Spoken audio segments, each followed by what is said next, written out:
بسم اللہ الرحمن الرحیم۔ السلام علیکم ورحمۃ اللہ وبرکاتہ۔ سعودی عرب میں وزارت اسلامی امور و دعوت و رہنمائی نے سعودی عرب کے متعدد علاقوں میں 12 مزید مساجد بند کرا دی ہیں۔ عارضی طور پر جب سے کرونا وائرس کے کیسز میں اضافہ ہوا ہے دوسری لہر میں، تو اس دن سے بہت سے زیادہ احتیاطی تدابیر سخت کر دی گئی ہیں۔ پارکس وغیرہ بند کر دیے گئے ہیں، اجتماعات پر پابندی لگا دی گئی ہے، اور جن مساجد میں زیادہ کیسز دریافت ہو رہے ہیں ان کو عارضی طور پر بند بھی کر دیا گیا ہے۔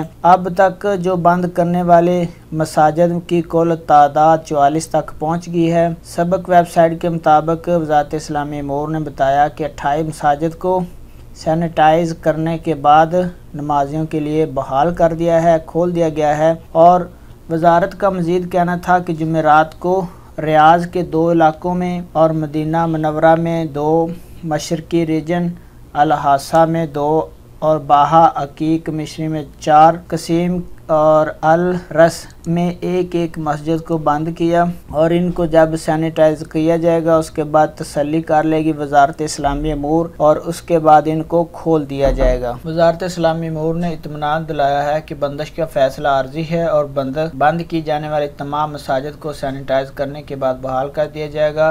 وزارت اسلامی امور نے مساجد کے ائمہ اور خطیبوں سے بھی کہا ہے کہ وہ ہر فرض نماز کے بعد کورونا SOP کی پابندی کروائیں، اور نمازیوں کو تاکید کریں کہ وہ بھی جو کورونا کے SOPs ہیں ان پر پابندی کریں، اپنا بھی خیال رکھیں اور دوسروں کا بھی احتیاط سے خیال رکھیں۔ تو فرینڈ، یہ اپڈیٹ تھی مساجد کے متعلق، اپنا بہت سارا خیال رکھیے گا۔ السلام علیکم ورحمۃ اللہ وبرکاتہ۔